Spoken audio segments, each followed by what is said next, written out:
മനുഷ്യൻ പടുത്തുയർത്തിയ വമ്പൻ സാമ്രാജ്യങ്ങൾ, ആകാശത്തോളം ഉയർന്നു നിന്ന സ്തൂപങ്ങൾ, കടലുകളെയും മലകളെയും മെരുക്കിയെന്ന് അഹങ്കരിച്ച ഭരണാധികാരികൾ, ഇന്ന് അവർ എവിടെ?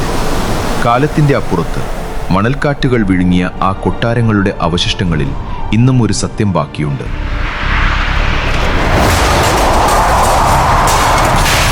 ആരും തകർക്കില്ലെന്ന് ഉറച്ചു വിശ്വസിച്ച കോട്ടകൾ ഒരു പ്രഭാതത്തിൽ വെറും ചാരമായി മാറിയ ചരിത്രം.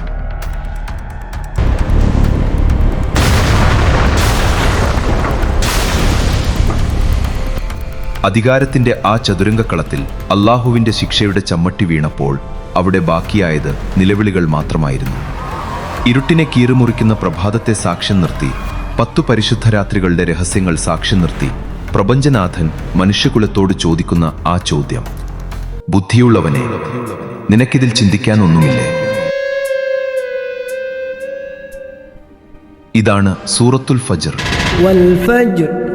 وليال عشر والشفع والوتر والليل إذا يسر هل في ذلك قسم لذي حجر ألم تر كيف فعل ربك بعاد إرم ذات العماد. പ്രഭാതത്തിന്റെ വെളിച്ചം മാത്രമല്ല, ഇത് അഹങ്കാരത്തിനുള്ള അന്ത്യശാസനമാണ്.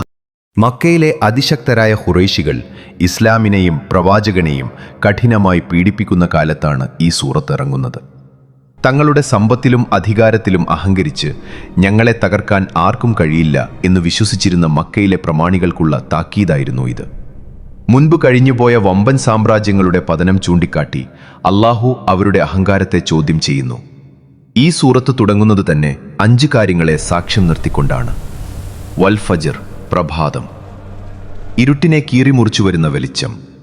എത്ര വലിയ അന്ധകാരത്തിനും ഒരു അവസാനമുണ്ടെന്ന സൂചന. വലയാലിൻ അശ്ർ, 10 രാത്രികൾ സാക്ഷ്യം. ഇത് ദുൽഹിജ്ജയിലെ ആദ്യ 10 ദിവസങ്ങളാണെന്ന് ഭൂരിഭാഗം പണ്ഡിതരും പറയുന്നു. ആരാധനകൾ കൊണ്ട് ധന്യമായ 10 രാത്രികൾ. വശഫി വൽവത്തർ, ഇരട്ടയും ഒറ്റയും സാക്ഷ്യം.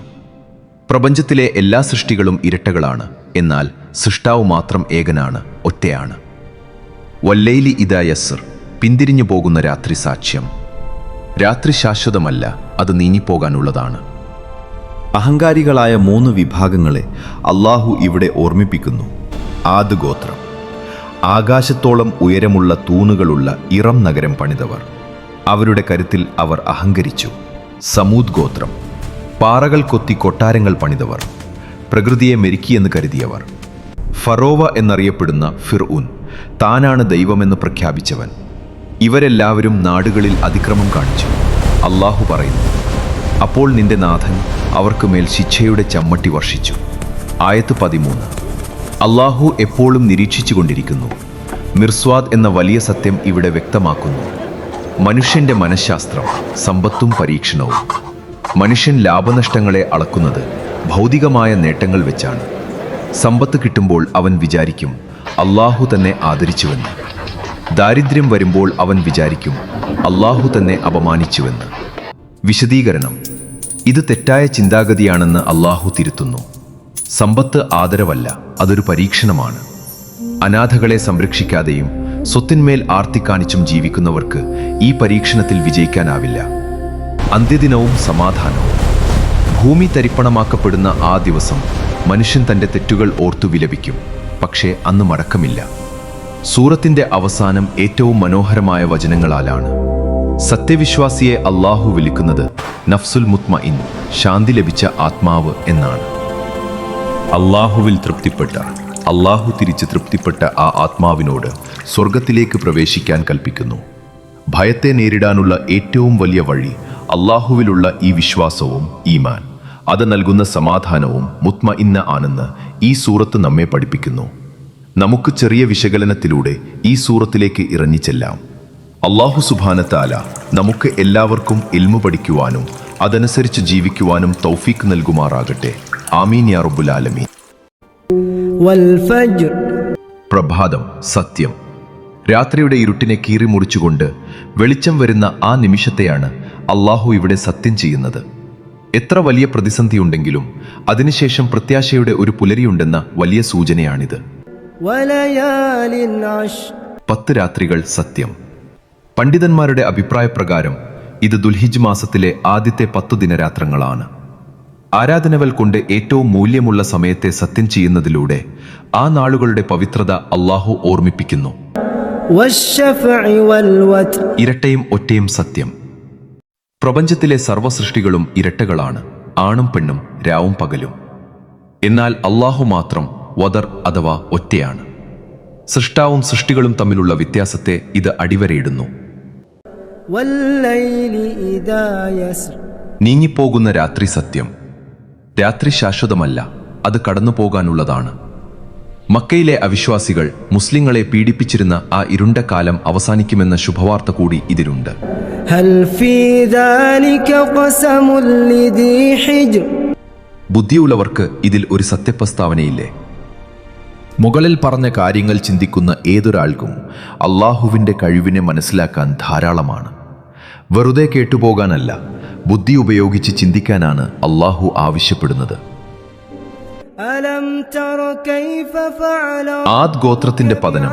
തൂണുകളുള്ള ഇറം നഗരവാസികളായ ആദ് ഗോത്രത്തെ നിന്റെ നാഥൻ എന്തു ചെയ്തുവെന്ന് നീ കണ്ടില്ലേ? رمضان ഭൂമിയിൽ അവർക്ക് സമാനമായൊരു നഗരം നിർമ്മിക്കപ്പെട്ടിട്ടില്ല. ശാരീരികമായും സാമ്പത്തികമായും അതിശക്തരായിരുന്നു ആദ് വംശജർ. ആധുനിക എഞ്ചിനീയറിംഗിനെ വെല്ലുന്ന രീതിയിൽ വലിയ തൂണുകളിൽ അവർ നഗരം പണിതു. തങ്ങളെ തോൽപ്പിക്കാൻ ആർക്കും കഴിയില്ലെന്ന് അഹങ്കരിച്ച അവരെ അള്ളാഹു തകർത്തുകളഞ്ഞു. وثمود الذين جاءوا സമൂദ് ഗോത്രം താഴ്വരയിൽ പാറകൾ വെട്ടിത്തുറന്ന് വീടുണ്ടാക്കിയ സമൂദ് വംശജരെയും എന്തു ചെയ്തു എന്ന് നോക്കൂ. പർവ്വതങ്ങൾ കൊത്തി കൊട്ടാരങ്ങൾ പണിതവരായിരുന്നു ഇവർ. പ്രകൃതിയെ കീഴടക്കിയെന്ന ഇവരുടെ അഹങ്കാരത്തിനും അള്ളാഹു അന്ത്യം കുറിച്ചു. فرعون ذي الأوتاد ഫിർഊൻ ആണികളുടെ ഉടമസ്ഥനായ ഫിർഊനെയും. വലിയ സൈന്യവും അധികാരവുമുള്ള ഫിർഊനെ ആണികളുടെ അധിപൻ എന്നാണ് വിശേഷിപ്പിച്ചത്. അത്രമേൽ ശക്തമായിരുന്നു അവന്റെ ഭരണം. പക്ഷേ നീതിക്ക് നിരക്കാത്തതൊന്നും അള്ളാഹുവിന്റെ മുന്നിൽ നിലനിൽക്കില്ല. الذين طغوا في البلاد അള്ളാഹുവിന്റെ നിരീക്ഷണം. ഇവർ നാടുകളിൽ അതിക്രമം കാണിച്ചു, അവിടെ കുഴപ്പങ്ങൾ വർദ്ധിപ്പിച്ചു. അപ്പോൾ നിന്റെ നാഥൻ അവർക്ക് മേൽ ശിക്ഷയുടെ ചമ്മട്ടി വർഷിച്ചു. തീർച്ചയായും നിന്റെ നാഥൻ നിരീക്ഷണത്തിലാണ്. അക്രമികൾ അവർ രക്ഷപ്പെട്ടുവെന്ന് കരുതുമെങ്കിലും അള്ളാഹു എല്ലാം കാണുന്നുണ്ട്. കൃത്യമായ സമയത്ത് അള്ളാഹുവിന്റെ ശിക്ഷ അവരെ പിടികൂടും. فأما الإنسان إذا ما ജീവിത പരീക്ഷണം. മനുഷ്യൻ തന്റെ നാഥൻ അവനെ പരീക്ഷിക്കുകയും ആദരിക്കുകയും സുഖം നൽകുകയും ചെയ്താൽ പറയും, എന്റെ നാഥൻ എന്നെ ആദരിച്ചിരിക്കുന്നു. എന്നാൽ അവനെ പരീക്ഷിച്ചുകൊണ്ട് ഉപജീവനം ഇടുങ്ങിയതാക്കിയാൽ അവൻ പറയും, എന്റെ നാഥൻ എന്നെ അപമാനിച്ചിരിക്കുന്നു. പണം കിട്ടുന്നത് അള്ളാഹുവിന് നമ്മളോട് ഇഷ്ടമുള്ളതുകൊണ്ടല്ല, പണമില്ലാത്തത് അവന് നമ്മളോട് ദേഷ്യമുള്ളതുകൊണ്ടുമല്ല. രണ്ടും പരീക്ഷണമാണ്. സമ്പത്ത് കിട്ടുമ്പോൾ അഹങ്കരിക്കാതെയും ദാരിദ്ര്യത്തിൽ തളരാതെയും ഇരിക്കുക എന്നതാണ് വിശ്വാസം. بل لا تكرمون اليتيم സാമൂഹിക നീതി അങ്ങനെയല്ല. നിങ്ങൾ അനാഥയെ ആദരിക്കുന്നില്ല, പാവപ്പെട്ടവന് ഭക്ഷണം നൽകാൻ പ്രേരിപ്പിക്കുന്നില്ല, അനന്തരാവകാശ സ്വത്ത് അന്യായമായി തിന്നുതീർക്കുന്നു, ധനത്തെ നിങ്ങൾ അമിതമായി സ്നേഹിക്കുന്നു. വെറും പ്രാർത്ഥനയല്ല മതം. അഗതികളെയും അനാഥകളെയും സഹായിക്കലും സാമ്പത്തിക വിശുദ്ധി പാലിക്കലുമാണ് യഥാർത്ഥ ആരാധനയെന്ന് അള്ളാഹു ഓർമ്മിപ്പിക്കുന്നു. كلا إذا دكت الأرض دكا دكا അന്ത്യദിനം ഭൂമി തകർക്കപ്പെട്ട് തരിപ്പണമാവുകയും മലക്കുകൾ അണിനിരക്കുകയും നിന്റെ നാഥന്റെ കൽപ്പന വരികയും ചെയ്താൽ അന്ന് നരകം കൊണ്ടുവരപ്പെടും. അന്ന് മനുഷ്യൻ പശ്ചാത്തപിക്കും. പക്ഷേ ആ പശ്ചാത്താപം കൊണ്ട് എന്തു ഫലം? വിധിനിർണയ ദിവസം എല്ലാം നമ്മുടെ കൈവിട്ടു പോകും. അന്ന് വിലപിച്ചിട്ട് കാര്യമില്ല. അന്ന് അള്ളാഹു നൽകുന്ന ശിക്ഷ ഏറ്റവും കഠിനമായിരിക്കും.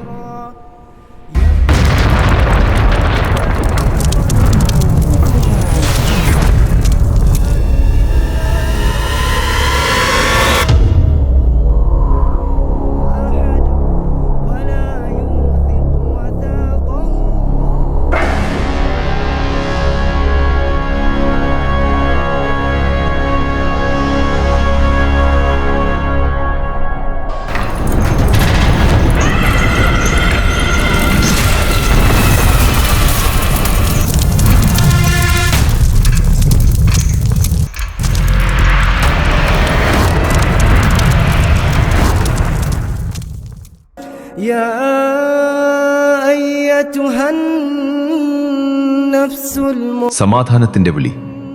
ഹേ സമാധാനമടഞ്ഞ ആത്മാവേ, നീ നിന്റെ നാഥനിലേക്ക് സംതൃപ്തിയോടും സംപ്രീതിയോടും കൂടി മടങ്ങുക. എന്റെ ദാസന്മാരുടെ കൂട്ടത്തിൽ ചേരുക, എന്റെ സ്വർഗത്തിൽ പ്രവേശിക്കുക. സത്യവിശ്വാസിയുടെ ഏറ്റവും വലിയ വിജയം ഈ വിളിയാണ്. ജീവിതത്തിലെ പരീക്ഷണങ്ങളിൽ പതറാതെ അള്ളാഹുവിൽ സമാധാനം കണ്ടെത്തിയവർക്ക് ലഭിക്കുന്ന ഉന്നതമായ സ്വീകരണം. അള്ളാഹു സുബ്ഹാനഹു അത്തരക്കാരുടെ കൂട്ടത്തിൽ നമ്മളെയും ഉൾപ്പെടുത്തുമാറാവട്ടെ. ആമീൻ എന്ന പ്രാർത്ഥനയോടെ അടുത്ത അധ്യായവുമായി വീണ്ടും കണ്ടുമുട്ടാം ഇൻഷാ അല്ലാഹ്. ഈ വീഡിയോ നിങ്ങൾക്ക് ഉപകാരപ്പെട്ടെങ്കിൽ നൂർ ബിയോണ്ട് ചാനൽ സബ്സ്ക്രൈബ് ചെയ്യാൻ മറക്കരുത്.